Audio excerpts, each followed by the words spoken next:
우리 분사와 분사 구문 굉장히 어려워요. 요것만 기억하시면 절대 어렵지 않습니다. 안녕하세요. 해커스 토익 RC 구자연입니다. 여러분, 토익 독학로 문법 정복 프로젝트 4일차죠. 우리 분사와 분사 구문 학생들이 많이 어려워하는 부분이고 중요한 문법이니까 오늘 수업을 끝까지 집중해서 들으세요. 제가 정말로 쉽게 이해할 수 있도록 알려드리도록 하겠습니다. 그럼 우리 바로 시작해볼까요? 자, 분사 구문입니다. 분사라는 게 여러분들이 토익에서 자주 나오게 되는데 우리 분사를 떠올렸을 때 여러분들이 떠올라야 되는 단어가 있습니다. 뭘 떠올려야 될까요? 맞아요. 형용사를 여러분들은 떠올려 주셔야 돼요. 이 분사라는 거 뭐 현재 분사, 과거 분사, PP 이런 것들이 있을 텐데 그런 용어보다도 분사라는 걸 떠올리면 무조건 뭐가 떠올라야 된다? 형용사의 쓰임이 떠올라야 돼요. 그러면 형용사의 쓰임으로써 어떻게 쓰이는지 오늘 1시간 동안 할 건데 동사를 형용사로 바꿀 때 우리 써주는 게 있습니다. 동사에 뭐를 붙이면 형용사가 되냐면 ing를 붙이거나 ed를 붙일 거예요. 그럼 동사를 형용사로 바꿀 때 무조건 두 가지 방식이 있는데 ing 또는 ed를 붙이는데 ing를 붙이면요. 얘가 뭔가 능동적인 의미의 형용사가 되고요. 또 ed를 붙이면 수동의 의미의 형용사가 됩니다. 이게 여러분들이 알고 있는 뭐예요? 현재 분사 ing 그리고 과거 분사 pp라고 부르죠. ed라고 부를 겁니다. 됐어요? 그런데 여기서 우리가 본격적으로 본론을 넘어가기 전에 한 가지만 체크를 해볼게요.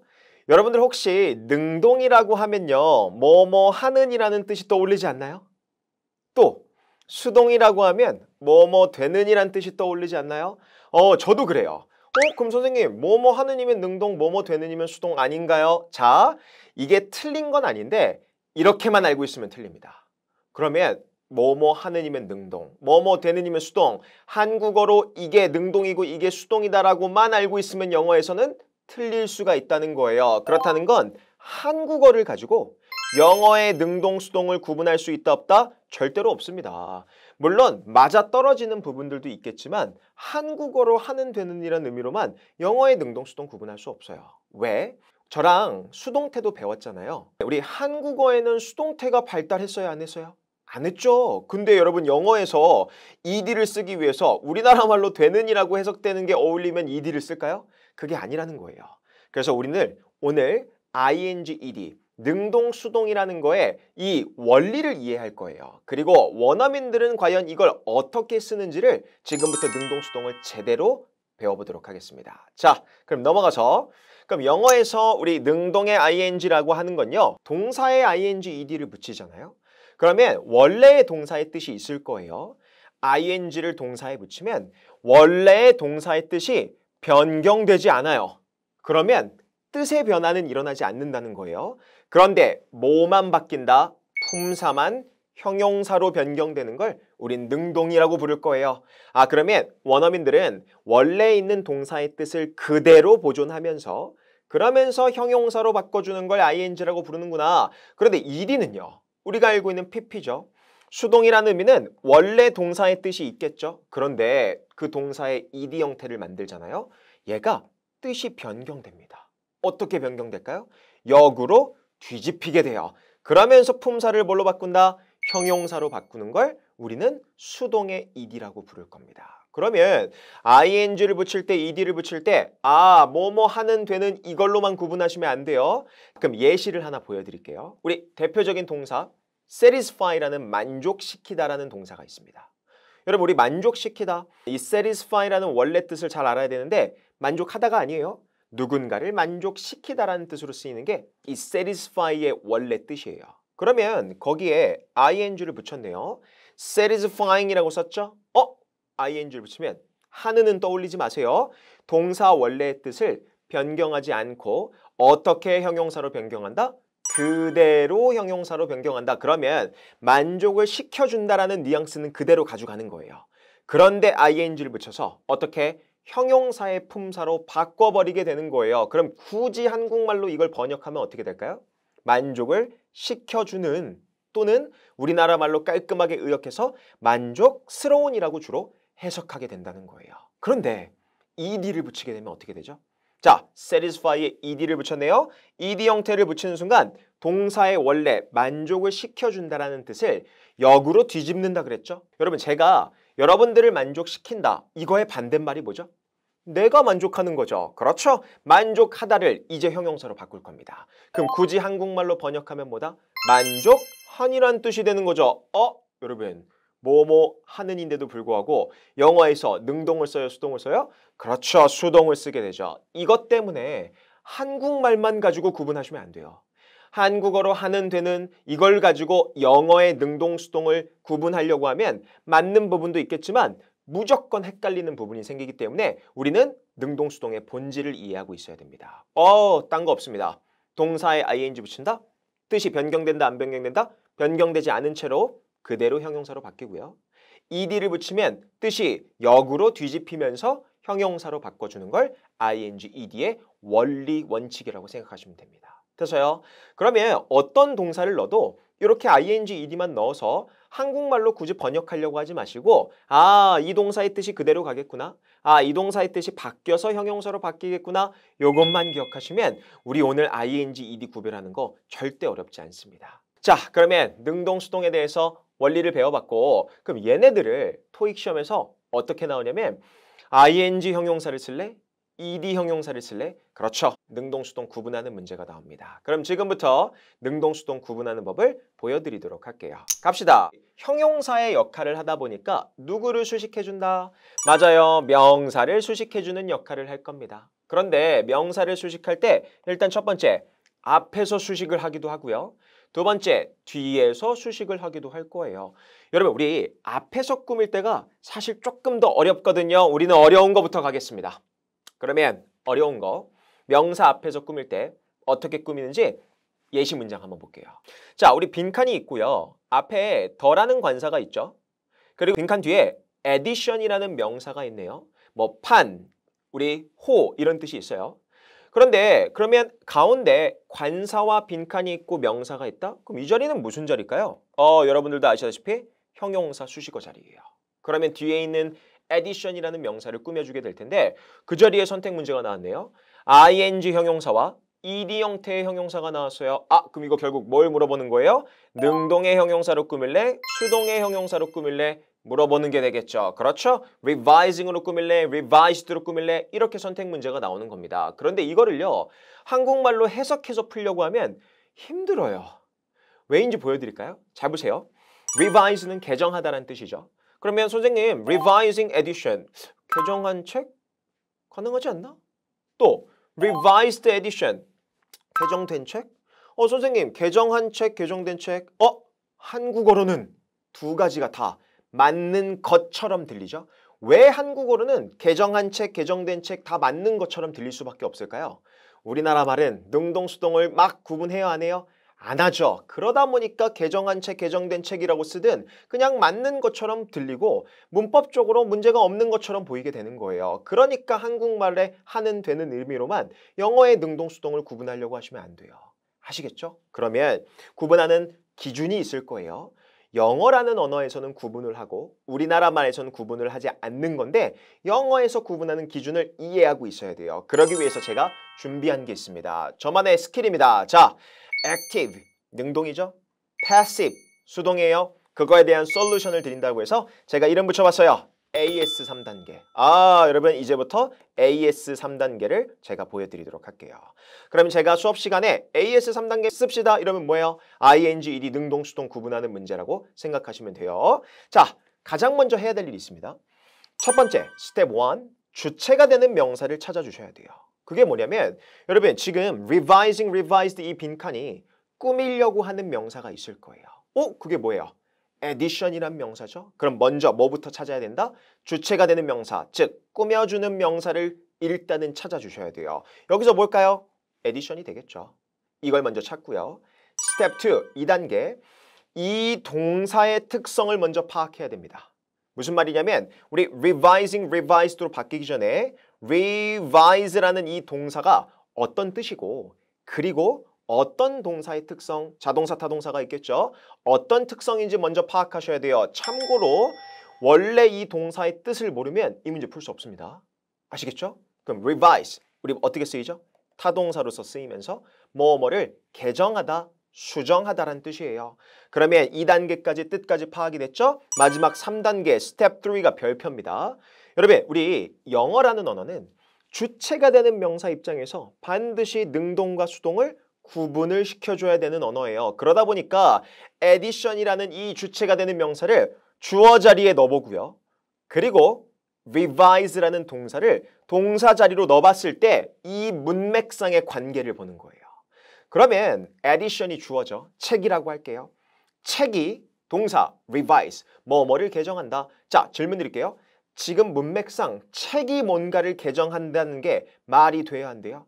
안 되죠. 지금 이거는 누군가 책을 개정하면 했지 책이 뭔가를 개정하고 있는 게 아니에요. 그러면 말이 안 되네요. 그럼 능동수동 생각할 것도 없어요. 첫 번째, 문맥상 의미 변경이 필요 없다? ing를 쓰시면 돼요. 문맥상 잘 어울린다? 주어 동사의 관계가 잘 어울리면 그냥 뜻을 변경할 필요 없는 ing로 꾸미게 될 거고요. 근데 만약에 문맥상 의미 변경이 필요하다? 지금 책이 뭔가를 개정한다라는 건 말이 안 되잖아요. 그렇기 때문에 의미 변경이 필요하죠? 그럴 때 뜻을 변경해주는 뭘 쓴다? ed를 쓰게 될 거예요. 그러면 책이 뭔가를 개정한다는 게 말이 돼야 한대요? 안 되죠? 그러니까 이 revise를 어떻게 꾸민다? ed 형태로 바꿔서 영어는 꾸며줄 수가 있다는 거예요. 그래서 정답이 revised라는 ed 형태가 되는 겁니다. 됐나요?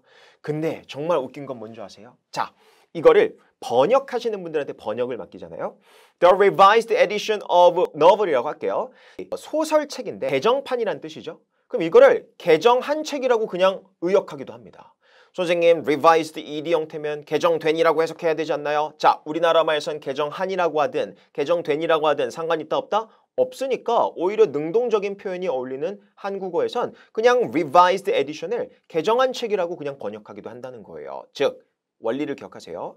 영어에서는 능동수동을 구분해야 되지만 우리나라 말에서는 구분할 필요가 없어요. 그래서 개정한 책이든 개정된 책이든 다 상관없지만 영어에서는 누구 입장에서? 첫 번째, 주체가 되는 명사 입장에서 revise, 동사의 특성을 파악한 다음에 그 주체가 되는 명사와 동사의 주어 동사 관계를 보고 의미 변경이 필요 없으면 ing, 의미 변경이 필요한 채로 꾸며야 되면 ed로 꾸민다는 거예요. 그래놓고서 한국말로 뭐라고 번역하든 아무 상관없습니다. 아시겠죠? 영어에서만 ing, ed를 잘 구분하시면 돼요. 됐습니까? 자, 그러면 넘어가서 우리 여기서 한 가지 추가적으로 더 배울 건데 이걸 또 어려워해요. 앞에서 명사를 꾸미는 경우인데 어떤 경우가 나오냐면 감정을 나타내는 동사의 ing, ed 수동 문제가 나와요. 자, 그럼 우리가 AS 3단계 원리는 배웠어요. 그러면 그대로 이 문제에 한번 또 적용을 해볼 건데 자, 우리 exciting이냐 excited냐 선택 문제가 나왔네요. 그러면 빈칸 앞에 관사 더 있고요. 빈칸 뒤에 plans라는 명사가 있는데 당연히 ing 능동의 형용사, ed 수동의 형용사인데 여기서 영어식 마인드를 떠올리셔야 돼요. 우리나라 말로 이거를 구분해서 풀려고 하시면 안 돼요.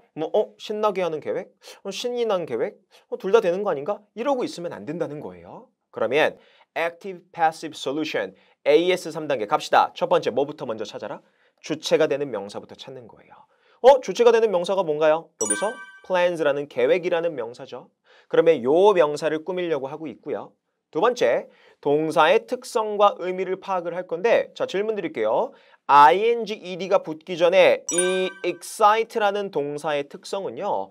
여러분 뜻이 일단 뭘까요? 신이 나게 만들다 또는 흥분시키다. 그렇죠? 타동사로서 쓰이면서 목적어가 있어야 돼요. 그런데 이런 뭔가 사람의 감정을 나타내는 동사죠. 그럼 기억할게요. 감정을 나타내는 동사는 타동사로 주로 쓰이고요.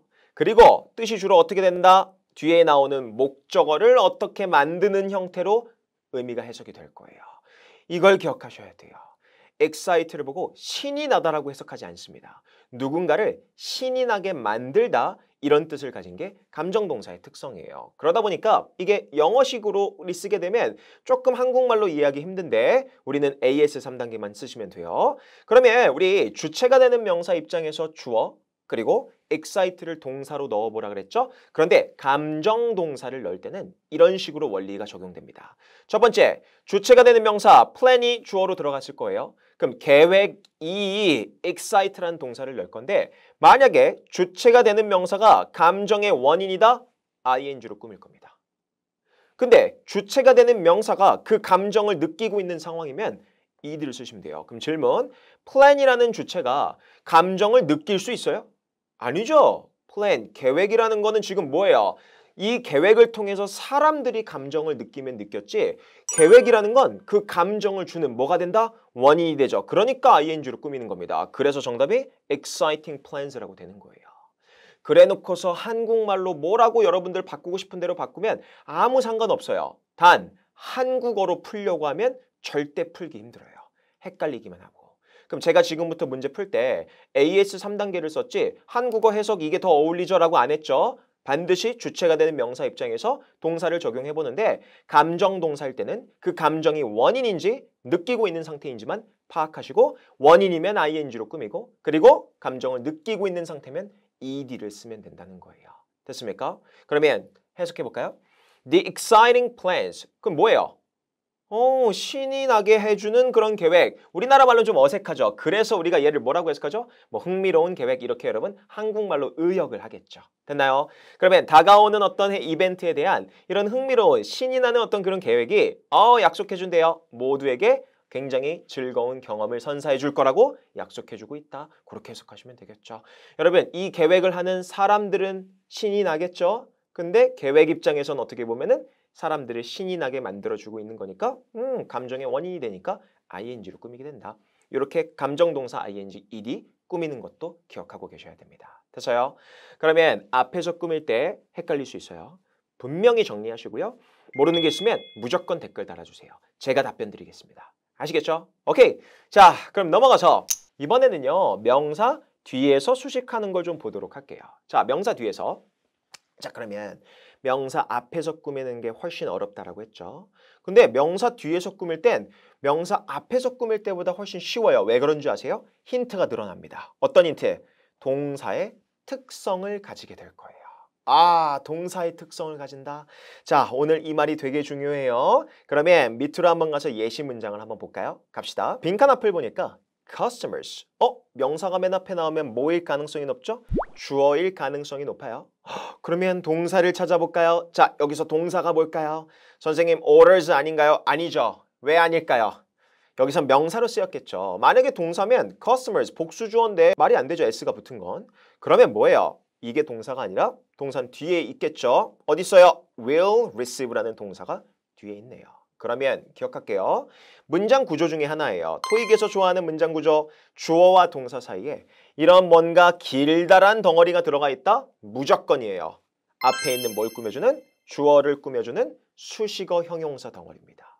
그 자리에 placing이냐, placed냐, ing, ed 선택 문제가 나왔네요. 그러면 이 자리 당연히 주어 명사를 꾸미는 형용사 자리니까 ing, ed 분사로 나온 거예요. 그럼 거기에서 능동으로 꾸밀래, 수동으로 꾸밀래 선택 문제가 나왔죠. 자, 똑같이 AS 3단계는 쓸 겁니다. 단, 힌트가 더 추가가 될 거예요. 갑시다. AS 3단계 1단계 뭐부터 찾아라? 주체가 되는 명사부터 찾으세요. 자, placing, placed가 꾸미려고 하는 명사가 누구죠? 문장상 뒤에 orders가 아니에요. 앞에 있는 customer, 그렇죠? 고객들을 꾸며주고 있습니다. 그럼 customers를 꾸며줘야 되고요. 두 번째, step 2, 동사의 특성을 파악할 건데 그럼 여러분 원래 이 place라는 동사의 특성, 뭐뭐를 놓다 또는 뒤에 orders가 있으니까 묶어서 볼까요? 주문을 넣다 또는 주문을 하다라고 해석이 되겠죠. 그러면 이럴 때 step 2가 뒤에서 꾸밀 땐 핵심인데 자동사, 타동사인지 먼저 판단하자면 place는 타동사죠. 그럴 때 적용되는 문법적인 규칙이 있습니다. 저랑 수동태 할 때 기억나세요? 여러분 타동사를 가지고 목적어 있으면 어떻게 된다? 능동태로 쓰이죠. 타동사를 가지고 목적어가 없다라는 건 어떻게 쓰인다? 수동태로 쓰였었죠. 똑같아요. 그 동사의 특성이 그대로 여기에 적용이 된다는 거예요. 어떨 때? 명사 뒤에서 꾸밀 때. 그러면 place 타동사잖아요. 그럼 뒤에 보니까 orders라는 목적어로 보이는 게 있어요, 없어요? 있죠? 그러면 타동사를 가지고 뒤에 목적어 is 썼다? 어떻게 꾸민다? 능동. 정답 그래서 ing가 되는 겁니다. 그래서 placing orders, 주문을 하는 고객들은 이렇게 해석이 되는 거예요. 됐습니까? 근데 선생님 그러면 얘는 스텝 2까지만 해도 정답이 나오네요? 네, 근데 확인 사살을 한 번만 할게요. 스텝 3, 주체가 되는 명사, 고객 입장에서 place 동사를 넣어보는 거예요. 여러분 지금 고객들이 주문하고 있죠? 문맥상 말 돼야 한대요? 되죠? 그러니까 뜻의 변경이 필요 있다 없다? 없다. 그러니까 당연히 ing로 꾸미게 되는 거. 이렇게까지 확인까지 하고 가면 더 좋을 것 같아요. 아시겠죠? 그러면 해석을 해볼게요. 회사의 웹사이트에서 주문을 넣는 고객들은 will receive a 10% discount. 우리 10%의 할인을 받게 될 거다. 이렇게 해석이 되는 겁니다. 되나요? 자, 그러면 하나 더 볼 거예요. 자, 명사 뒤에서 수식하는 경우인데 이런 경우도 있겠죠. 우리 배운 거 적용시킵시다. 자, 빈칸 앞에 the book이라는 뭐예요? 주어로 보이는 게 있죠. 빈칸 뒤쪽으로 쭈르륵 가다 보니까 동사 찾을게요. became이라는 동사 있죠. 여러분 제가 주어와 동사 사이에 이런 길다란 덩어리는 무조건 뭐를 꾸민다? 앞에 있는 주어를 꾸미는 수식어 형용사 덩어리라 그랬죠. 그 자리에 writing, written, ing, pp 형태 선택 문제가 나온 겁니다. 그럼 능동수동 뒤에서 꾸미네. 바로 여러분들 머릿속에 떠올라야 되는 거 뭐? AS 3단계. 갑시다. AS 1단계 주체가 되는 명사 누구예요? 책이죠. 그렇죠? 두 번째 동사의 특성 이 부분이 중요하다고 그랬어요. write이라는 동사잖아요. 여러분 우리 write이라는 동사는 뭐뭐를 쓰다 주로 타동사로도 쓰이고 자동사도 되지만 타동사로 주로 쓰일 거예요. 뭐뭐를 쓰다. 그러면 타동사일 때 목적어 있으면 능동이고 목적어 없으면 뭐가 된다? 수동이 된다. 자, 빈칸 뒤에 보세요. 빈칸 뒤를 보니까 목적어로 보이는 게 있나요? 없나요?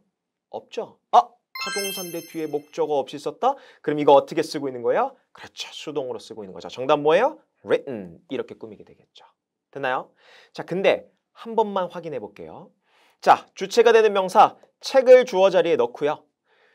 동사 write을 동사 자리에 넣었을 때 문맥상 말이 되는지 안 되는지를 파악하라 그랬죠? 여러분 지금 이거 책이 뭔가를 쓴다가 말이 돼요? 안 되죠. 뒤에 있는 유명한 작가가 책을 쓴다면 썼지. 여러분 책이 뭔가를 쓰고 있는 게 아니에요. 그럼 문맥상 의미 변경이 필요하죠? 그러니까 ed로 꾸미고 있는 거죠. 그래서 written이라는 형용사 수동으로 꾸미고 있는 겁니다. 원리만 적용시키시면 돼요. 그러면 다 풀 수 있어요. 아시겠죠? 그래서 the book written by a renowned author 유명한 작가에 의해서 쓰여진 그 책이 became a bestseller 베스트셀러가 됐다. 그렇게 해석하고 넘어가시면 됩니다. 됐나요? 이게 우리가 말하는 뭐다? 그렇죠? 뒤에서 꾸미는 경우입니다. 그럼 앞에서는 아까 목적어 있어서 능동으로 꾸몄죠? 얘는 목적어 없으니까 수동으로 꾸미게 된다. 집에 가서 잘 복습해 놓으셔야 돼요. 자, 그러면 넘어가서 지금부터 해야 될 거는요. 토익에서 정말로 자주 빈출되는 표현들을 보여드릴 건데 선생님 AS 3단계를 쓰면은 무적인가요? 또 그거는 아니에요. 여러분 이 세상에 100% 확신을 가진다는 건 별로 없습니다. AS 3단계가 원리를 이해하는 데는 좋아요. 하지만 우리나라 말과 영어가 무조건 1대1로 호환되는 게 아니잖아요. 그러다 보니까 AS 3단계를 썼는데도 좀 이해가 안 되는 것들이 있을 거예요. 그거는 영어식 마인드로 쓰여져 있는 ing, ed 표현들입니다. 암기하는 게 편해요. 그럼 우리는 토익이라는 시험을 준비하고 있으니까 자주 빈출되는 ing 또는 ed 표현을 같이 한번 정리하고 암기해 보도록 할게요. 갑시다. The following year. 절대로 여기에 ed 형태 쓰지 않아요. 선생님 이 해 입장에서 딸려지는 거니까 ed 형태로도 쓸 수 있지 않을까요? 그렇게 AS 3단계로 넣으시면 안 돼요. 그냥 이렇게 자주 쓰이는 표현들은 외우시는 게 편합니다. 그래서 following 하면 다음의라는 뜻으로 우리가 주로 쓰이고 뒤에 시간을 나타내는 명사가 주로 쓰일 거예요. 그래서 the following year, 다음 해, the following month, 다음 달 이렇게 여러분 쓰이게 되고요. 두 번째, promising member. 우리 promising 하면 선생님 멤버 입장에서 약속이 되어지는 거일 수도 있잖아요. 이런 식으로 접근하시면 안 돼요. 그냥 promising member 하면 뭐다? 유망한, 전도 유망한 직원 이렇게 여러분 해석할 수가 있을 것 같아요. 됐나요? 또 leading company. 그럼 선생님 회사 입장에서 이끌림을 당할 수도 있잖아요. 그렇게 보시면 안 돼요. 그냥 회사가 뭔가 이끌어 나가고 있다는 뉘앙스로서 leading company 그냥 형용사적인 표현으로 많이 쓰이죠. leading 선도적인 또는 주도적인이라는 뜻입니다. 됐나요? 또 existing equipment 사실 exist는 자동사라서 ing 표현으로밖에 안 쓰일 텐데 existing equipment 뭐예요?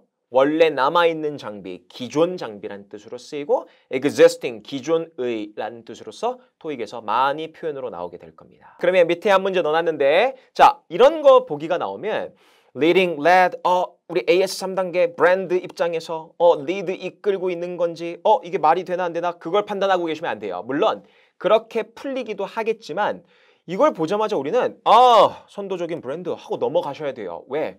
우리는 시험을 준비하는 거잖아요. 시험에 자주 나오는 표현들이 만약에 나오면 빠르게 찍고 넘어가는 겁니다. 그래서 제가 따로 정리해 놓은 거고요. 그럼 the leading brand 뭐예요? 스마트폰 시장에 있어서 그런 어떤 선도적인 브랜드 이렇게 여러분 해석하시면 되겠죠. 됐습니까? 오케이, 그러면 ED 표현들도 있을 거예요. ED 표현. 자, PP적인 표현들인데 자, 요거를 많이 질문하시는 분들이 많아요. 선생님, 우리 experienced technician이라고 쓰셨는데 테크니션? 기술자 사람 입장에서 뭔가를 경험하고 있다라는 게 말이 되지 않나요? 그러니까 말이 되니까 의미 변경이 필요 없는 ing로도 꾸밀 수 있는 거 아닌가요? 자, 그렇게 보시면 안 되고 이것도 AS 3단계로는 안 통하죠. 영어식 마인드를 가져야 돼요. 여러분, 이 원어민들은요. 이 서양식 사고 구조를 가진 원어민들은 뭔가 경험이 된 상태, 질문, 경험이 됐다라는 건 그 경험이 축적되고 있는 거죠.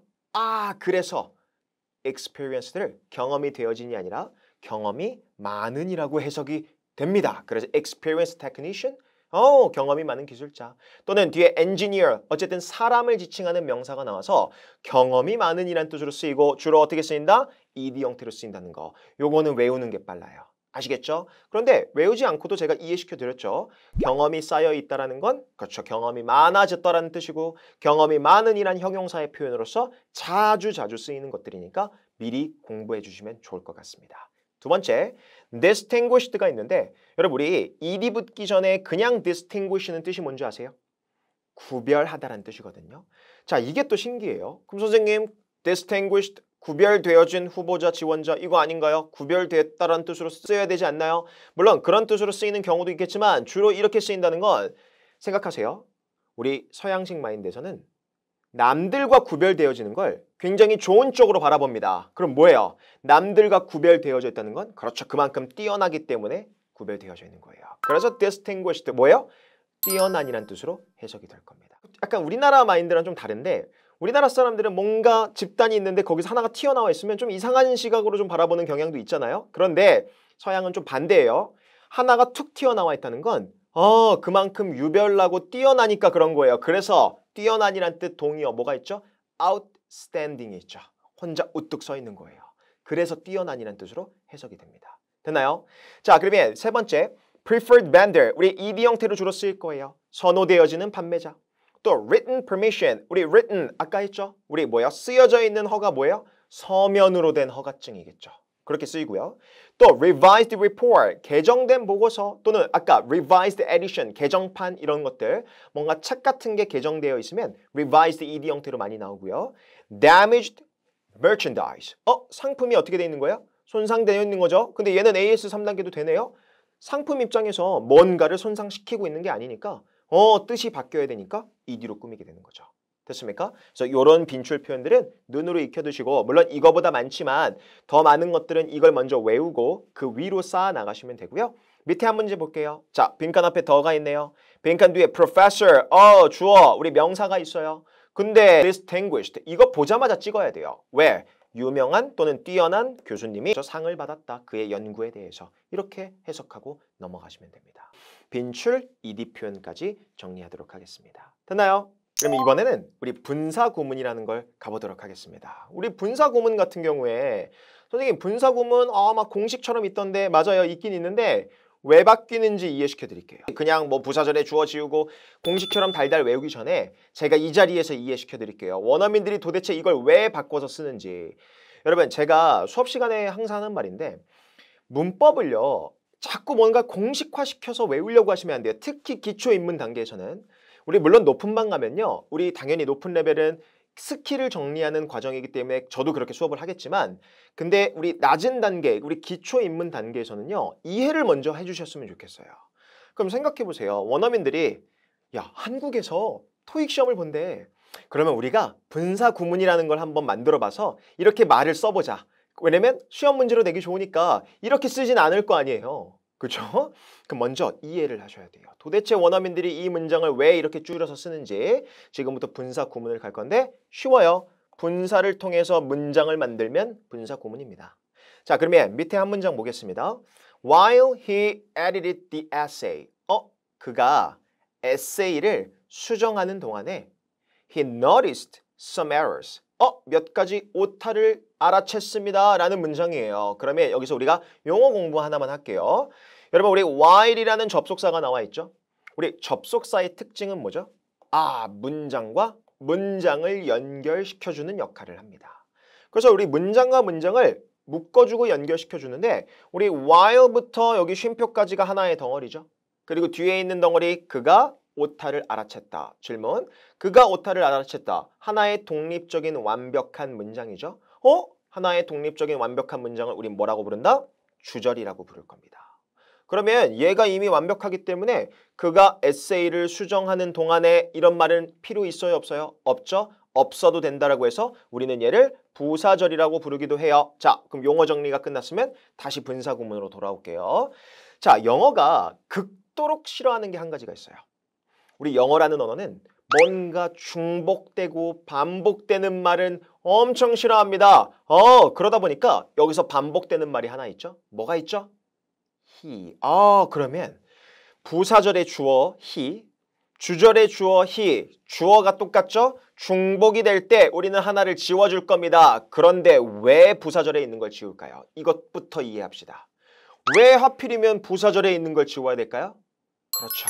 없어도 되니까. 여러분 생각하세요. 주절은 절대로 건드리시면 안 돼요. 말 그대로 주인 주자예요. 주절은 절대로 건들면 안 돼요. 여러분 그럼 없애도 어디서 없앤다? 없어도 좋은 부사절에서 없애는 거예요. 그거를 공식처럼 부사절에 주어를 지운다 이렇게 하기 전에 왜 그러는지를 먼저 이해하면 평생 기억에 남습니다. 그러면 없어도 되는 곳에서 주어를 지우고요. 그 다음에 영어의 두 번째 특징, 간결성이란 특징 때문에 얘가 뭐가 된다? 접속사를 지워주는 특징이 있어요. 우리가 접속사를 지우면서 가정법 할 때도 if라는 거 지우고 막 쓸 거거든요. 그러면 영어는 간결성을 위해서 접속사까지 지워주는 경향이 있다. 자, 그럼 질문 드릴게요. 뭐만 남아요? edited라는 동사만 남게 되죠. 여러분, 우리 edited라는 동사만 남게 되는데 자, 중복되는 거 좋아요. 간결성도 좋아요.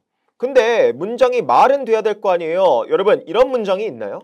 동사, 쉼표, 주어, 동사, 목적어 이런 문장은 세상에 없어요. 그러면 우리는 이 edited라는 동사 역시 뭔가 형태로 바꿔줄 건데 분사 구문이니까 당연히 분사로 바뀌겠죠. 근데 왜 바꾸는지 이해하셔야 돼요. 질문, edited 이 동사를 왜 분사로 바꾸냐면 기억할게요. 누가 에세이 수정하고 있어요? 그가. 원래 he라는 주어가 앞에 있었던 거잖아요. 근데 중복돼서 사라지죠. 그러면 이 에세이를 수정하고 있는 사람 이제 주절의 주어에만 그 주어가 남아있네요. 그러면 수정하고 있는 행위의 주체는 누가 된다? 그 사람이 된다. 그럼 그 사람이 수정하고 있다라고 뭐예요? 부연 설명해주고 수식을 해주면 되겠죠. 주어 자리에 명사가 들어가네요. 명사를 수식해주고 꾸며주는 품사가 누구죠? 형용사죠. 질문 드릴게요. 동사를 형용사로 바꿀 때 두 가지 방식이 있습니다.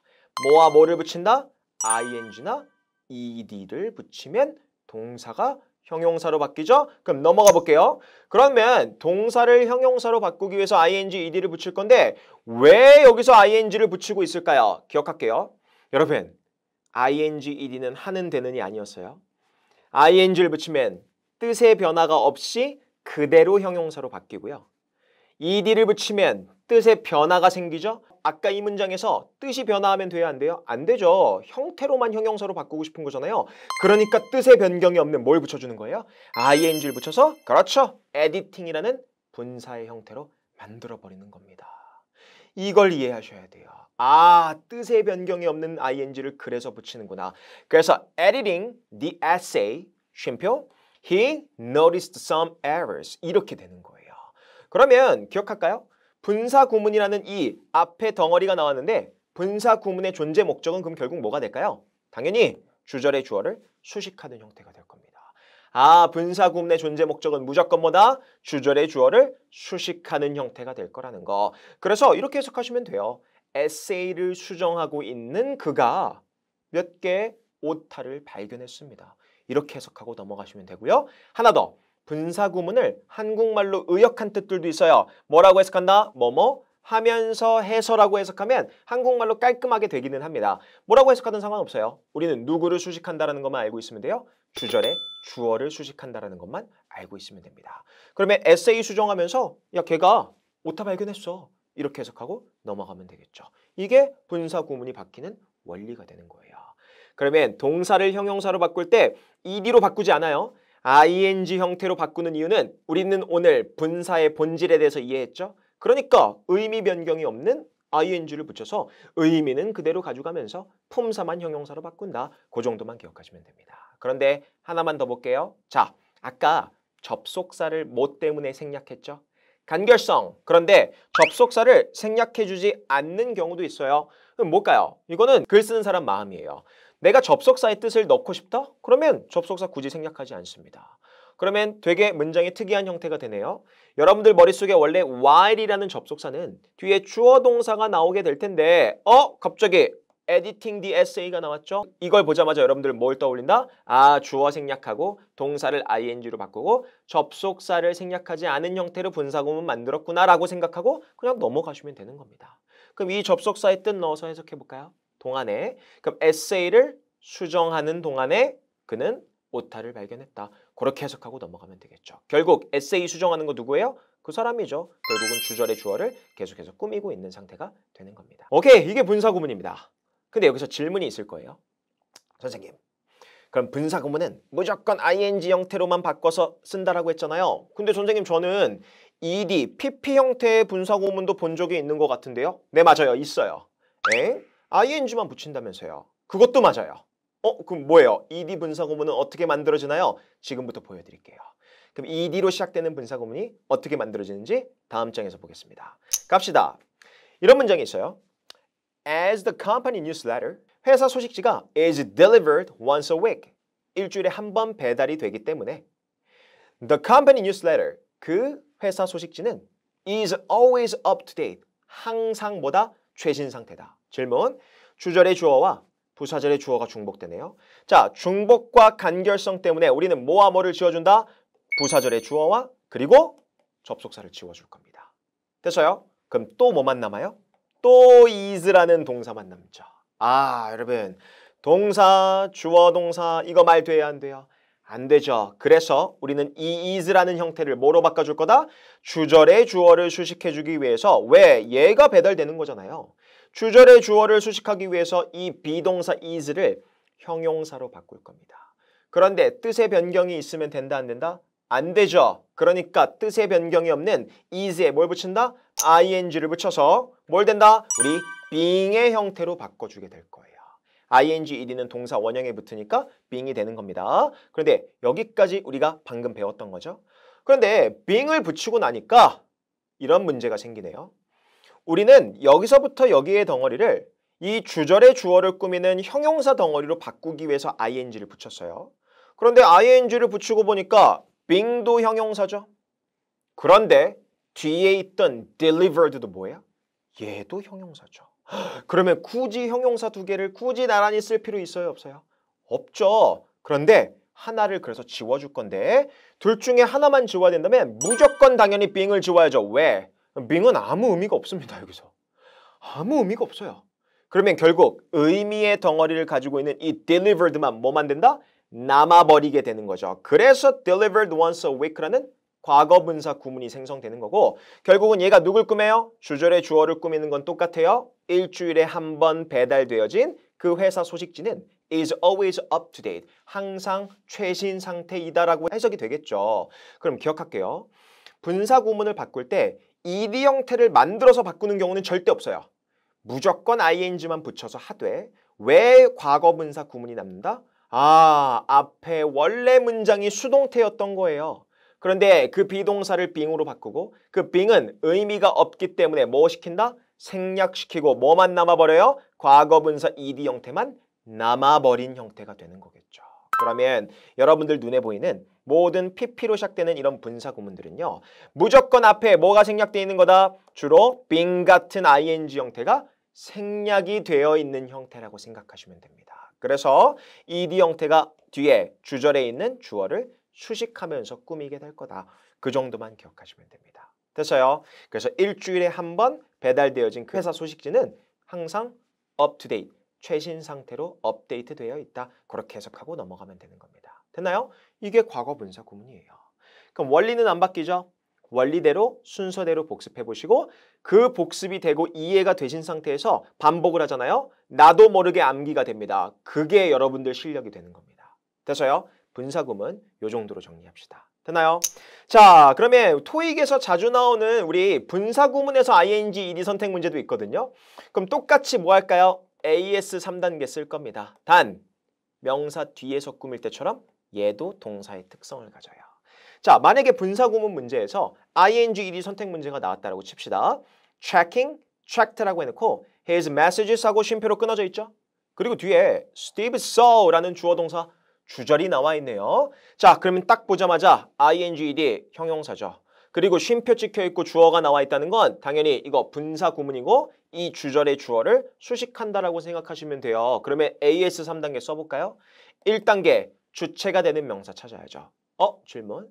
명사 앞에서 꾸밀 때나 뒤에서 꾸밀 땐 바로 앞뒤에 있는 명사가 주체가 되는 명사였죠. 그런데 얘는 분사구문이죠. 분사구문의 주체가 되는 명사는 누구예요? 누구를 수식한다? 주절의 주어. 그렇죠? 주절의 주어가 주체가 되는 명사겠죠. 여기서 스티브겠네요. 됐나요?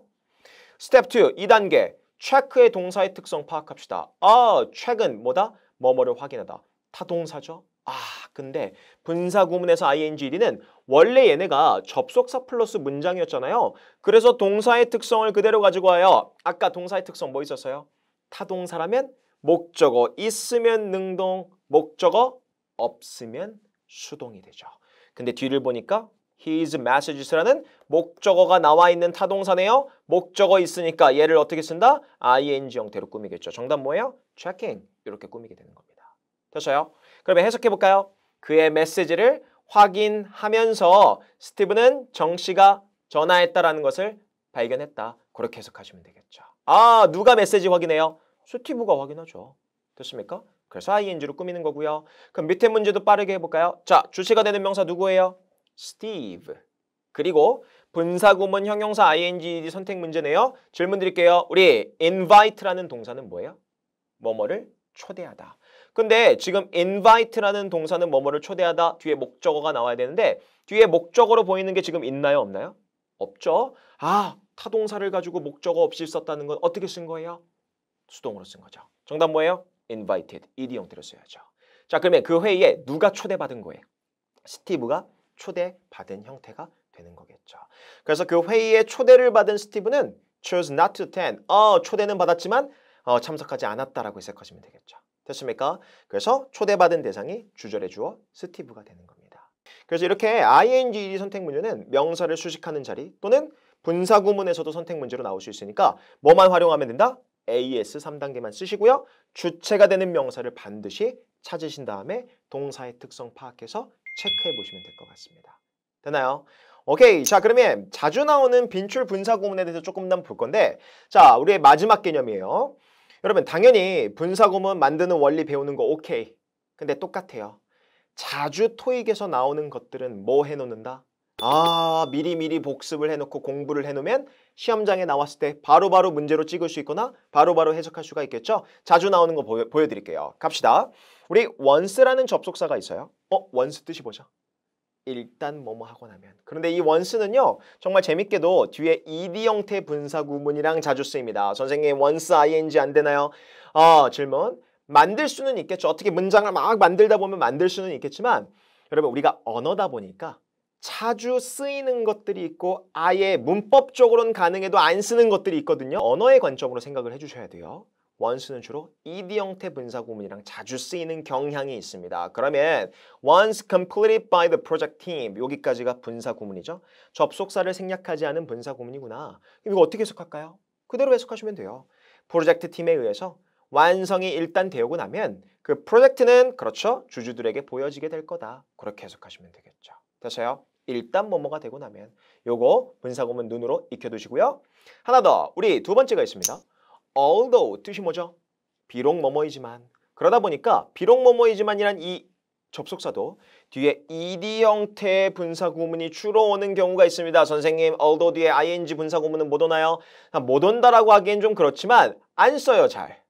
자주 쓰이지 않는 거고 주로 although 뒤에는 ed 형태를 훨씬 아니 거의 그것만 100% 보시게 될 겁니다. 그러면 although tired 여러분 누가 피곤한 거예요?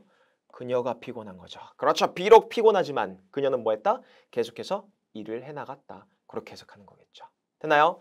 세 번째 거 별표 치세요.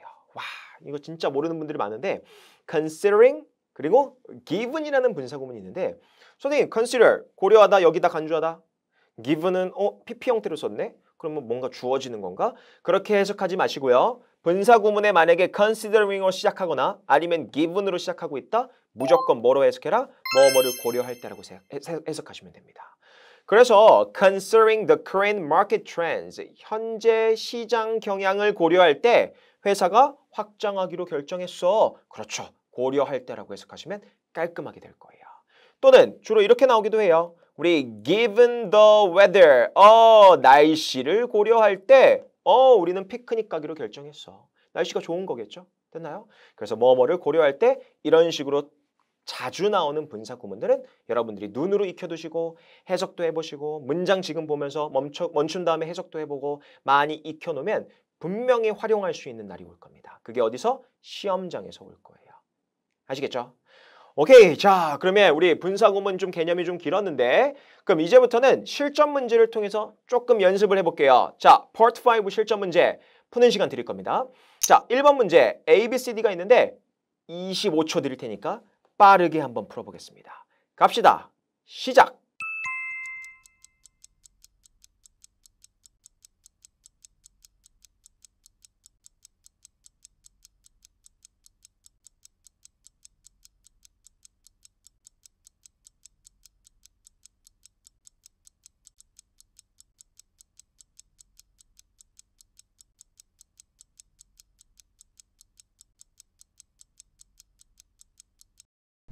자, 풀어봤나요? 자, 25초. 물론 25초가 더 걸렸어도 되고 안 걸렸어도 돼요. 괜찮아요. 여러분 시간은 어차피 실력이 쌓이면 줄어요. 그러면 A, B, C, D 보기부터 보기로 했죠. Part 5는 무조건 보기부터 보셔야 돼요. 그리고서 빈칸의 앞뒤를 보고 뭘 판단하자? 더가 있네요. 뒤에 addition이 있네요. 잠깐만. 관사, 빈칸, 명사. 이 자리 무슨 자리? 형용사 자리. 그렇죠? 형용사 자리입니다.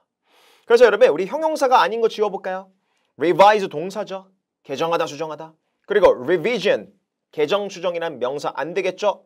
그러면 형용사 뭐만 남아요? ing 형태 능동의 형용사와 ed 형태 pp, 수동의 형용사가 남네요. 이거 뭐예요? ing, ed, 능동, 수동 구분하는 문제죠. 그러면 바로 머릿속에 떠오르는 거 뭐? 여러분 분사를 as 해드린다는 느낌이죠? as 3단계 떠올리세요. 자, 첫 번째 뭐였죠?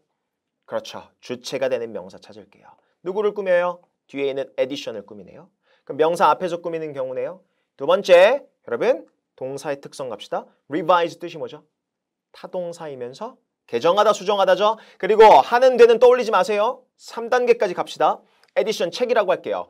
책이 뭔가를 수정하다. 이게 말이 돼요? 안 되죠. 안 되니까 뜻을 변경해야 되니까 B번 이렇게 푸는 겁니다. 그래 놓고서 이거를 개정판, 개정한 판, 개정한 책, 개정된 책 뭐라고 한국말로 해석하든 아무 상관없어요. 왜? 한국어는 능동, 수동을 구분하지 않는 언어니까. 됐어요? 그래서 revised가 정답이 되겠죠. 근데 얘는 아까 전에도 말씀드렸다시피 자주 쓰이는 표현이니까 개정판, revised edition 하나로 묶어서 암기해 놓으면 더 빨리 풀 수가 있겠죠. 됐나요? 오케이. 2번 문제 가겠습니다. 자, 2번 문제 20초 드릴게요. 시작!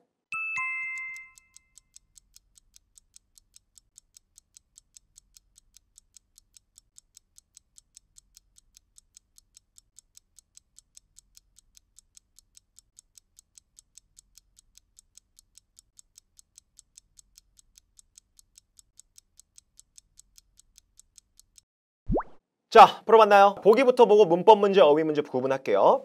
자, 보기를 보니까 우리 A, B, C, D, 우리 experienced에 알맞은 형태죠. 그럼 문법 문제네요. 그럼 빈칸 앞에 the only, 빈칸 뒤에 technician, 기술자라는 명사 나와 있죠? 그러면 관사, 빈칸, 명사. 이 형용사 자리죠. 그럼 형용사로서 뒤에 있는 뭘 꾸민다? 명사를 꾸민다. 그러면 형용사니까 C번, D번은 안 돼요. experience, 경험 또는 경험하다라는 동사죠. 그런데 여기서 또 ing, ed 선택 문제가 나왔는데 사실 이걸 보자마자 뒤에 기술자 있죠. 정답 뭐 찍어야 돼요? B번을 찍어야 돼요. 그게 토익커입니다. 그런데 이해할게요. 원어민 마인드에는 경험이 된 상태를 그만큼 축적된 경험이니까 경험이 많다라고 해석한다 그랬죠? 그래서 experiencing이라는 말은 없어요. 정답은 B번으로 그래서 되는 겁니다. 선생님 근데 기술자 입장에서 뭔가를 경험하고 있는 문맥이잖아요. 일단 그 경험하고 있는 문맥이 아닐 뿐더러 기술자가 경험은 할 수는 있지만 지금 여기서 뭐예요? 뭔가 문맥상 경험이 많은 그런 기술자를 뽑고 싶은 거잖아요. 그러다 보니까 이런 표현으로밖에 쓰이지 않는 겁니다. 그래서 기억할게요. 이런 표현들이 보기에 나오면 정답일 가능성이 높아요. 그래서 ing 형태로는 안 쓰이고 ed 형태로 명사를 꾸미면서 experienced technician, 경험이 많은 기술자, 그리고 experienced engineer, 그리고 경험이 많은 engineer 이렇게 여러분 쓸 수가 있겠죠. 됐나요? 그거 여러분 기억해 주시고요. 그러면 화이트 씨는 경험이 많은 기술자입니다. 그 자리에 지원했던 경험이 많은 유일한 기술자야. 그렇게 해석하고 계시면 되겠죠. 됐나요? 오케이. 자, 그러면 3번 문제. 얘도 20초 드릴게요. 20초 갑시다. 시작.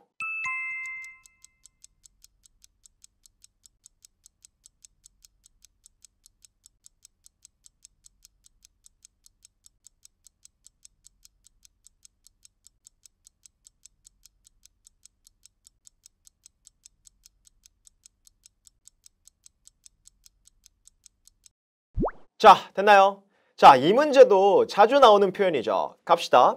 보기를 보니까 문법 문제. 빈칸 앞에 관사어. 빈칸 뒤에 company 명사 있죠? 질문. 그럼 일단 그냥 동사는 안 돼요. 하나 더.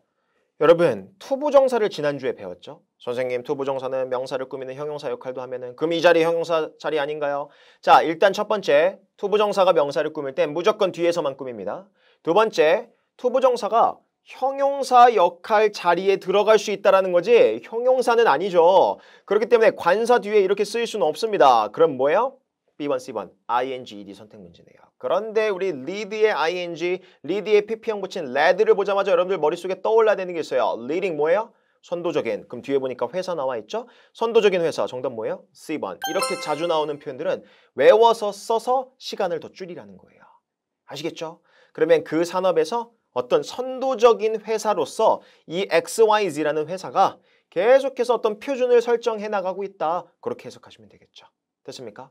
오케이. 4번 문제 갈게요. 4번 문제 얘도 빠르게 풀어볼게요. 20초 드립니다. 시작.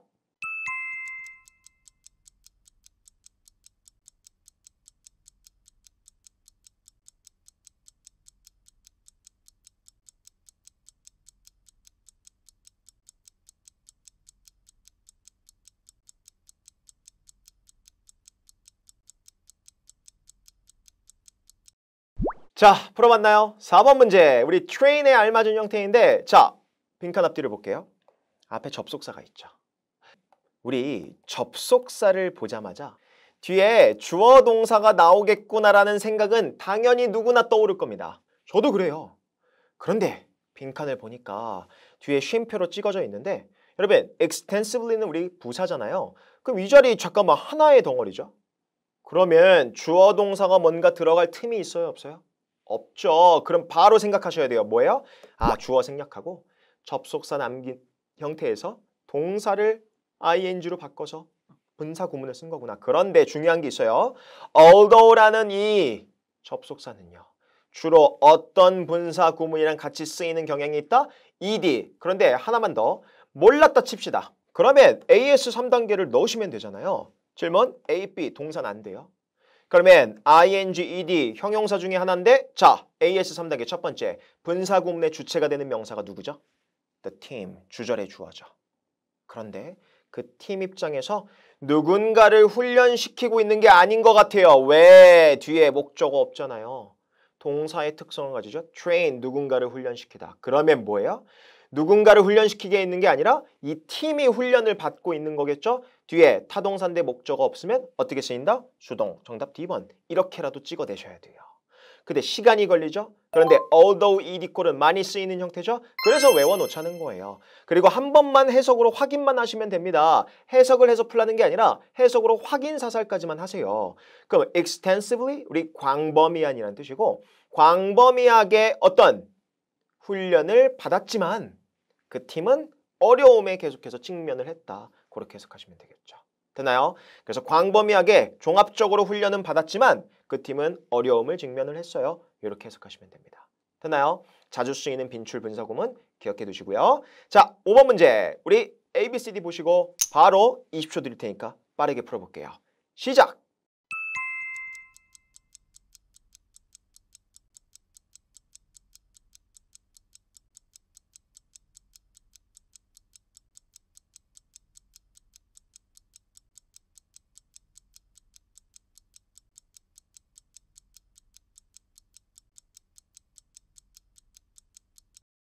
자, 풀어봤나요? 그러면 우리 A, B, C, D 보니까 문법 문제죠. 빈칸 앞에 또 뭐 있어요? when 접속사. when이라는 접속사 나왔어요. 그럼 뒤에 주어 동사가 나오지 않을까라는 생각을 할 텐데 뒤에 주어 동사가 들어갈 틈이 있나요? 없나요? 없죠? 그럼 뭐예요? 주어 생략되고 분사구문으로 바뀐 건데 빠르게 압축해서 갈게요. AS 3단계가 익숙해져 있으면 이걸 한 번에 볼 수 있습니다. Market Research가 있죠? 목적어로 보이지 않으세요? Conduct. 뭐뭐를 하다, 수행하다, 행하다라는 뜻이죠? 그러면 타동사인데 뒤에 목적어 있네요. 목적어 있을 때 타동사를 어떻게 쓴다? 능동으로 쓴다. 정답 뭐예요? A번 이렇게 찍고 넘어가는 겁니다. 그리고 누가 리서치를 하는 거예요? 그 회사가 하고 있는 상태가 되겠죠. 무조건 주절에 있는 주어가 뭐가 된다? 분사구문의 존재 목적이 되는 거예요. 됐습니까? 그래서 when conducting market research, 시장 조사를 할 때 회사가 하는 거겠죠? 회사가 굉장히 어떤 나올 수 있는 그런 경향들을 식별해냈다. 그렇게 해석하시면 되겠죠. 됐습니까? 오케이, 마지막 문제입니다. 6번 문제. 자, 6번 문제 풀기 전에 조금 생각을 하셔야 돼요. 특히 한국말로만 풀려고 하시면 힘들어집니다. 자, 힌트 드렸어요. 20초 드릴게요. 빠르게 갑시다. 시작!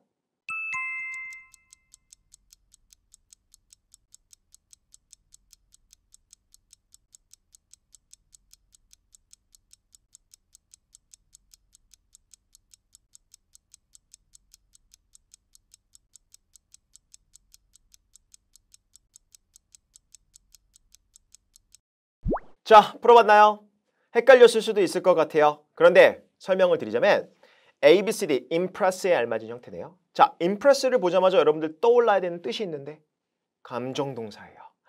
감정동사, impress 무슨 뜻이죠? 동사로 감명을 주다 또는 영감을 주다 또는 인상적이게 만들다란 뜻이에요. 감정동사는 반드시 뒤에 목적어가 나와야 되죠. 그래서 목적어를 어떻게 만들어주다라는 뜻으로 쓰이게 될 텐데 빈칸이 맨 앞에 있네요. 그리고 뒤에 전치사 플러스 명사가 있는데 와, 쉼표로 끊어져 있죠. 그리고 뒤에 주어 동사 문장이 있죠. 질문. 그러면 이 덩어리는 무슨 덩어리일까요? 분사 덩어리겠죠. 갑자기 동사가 나올 수는 없겠죠. 그러면 보기를 이용하셔야 돼요. impressed ed 형태 수동, impressing ing 형태 능동의 형용사가 되죠. 그러면 생각할게요. 분사 구문에서 ing, ed 선택 문제 나오면 AS 3단계 똑같이 쓸 건데 일단 뭐부터 확인해라? 주체가 되는 명사. 자, 1단계 주체가 되는 명사가 누구죠? hiring manager. 주절의 주어가 되죠. 되나요? 그럼 고용 매니저예요. 근데 걔 입장에서 두 번째 impressed 무슨 동사? 감정을 나타내는 동사라고 했습니다. 감정 동사. 여러분 impress 뭐뭐를 감명을 주다라는 뜻이죠? 그러면 생각할게요. 우리가 주절의 주어 감정을 나타내는지, 즉 감정을 얘가 누구한테 주고 있는 상황인지 아니면 이 hiring 매니저가 감정을 느끼고 있는지 판단하셔도 되지만 이렇게 분사구문에서 ing, ed가 나오면 힌트가 너무 많아요. 자, 목적어 있어야 되는 타동사죠. 근데 뒤에 목적어로 보이는 게 있어요? 없어요? 없죠. 타동사인데 목적어 없이 쓰면 어떻게 쓴 거예요? 수동으로 쓴 거죠. 정답 A번이고 확인할게요. 그 지원자의 어떤 자격에 감명을 누가 받은 거예요? hiring manager. 그렇죠. 얘가 감정을 느끼고 있는 상태네요. 그러니까 ed죠. 복합적으로 푸셔야 돼요. 그러면 형태와 의미를 복합적으로 보고 완벽하게 풀잖아요. 틀릴 수가 없습니다. 아시겠죠? 100% 맞을 수 있어요. 되나요? 그래서 어떤 후보자의 자격에 감명을 받은 그 hiring manager는 두 번째 면접을 일정을 짰다. 그렇게 해석하시면 되는 겁니다. 감정을 느끼고도 있고 분사구문에서 동사의 특성, 목적어도 없기 때문에 ed 형태로 쓴다. 집에 가서 복습하시고 문제로 나왔을 때 복합적으로 보는 연습을 꼭 해주시면 좋을 것 같아요. 됐나요? 오케이, 여기까지 6번 문제입니다. 꼭 복습하시고 구독, 좋아요, 알림 설정 꼭 부탁드리겠습니다. 댓글도요. 자, 우리 5일차 5강에서 만날게요. 안녕.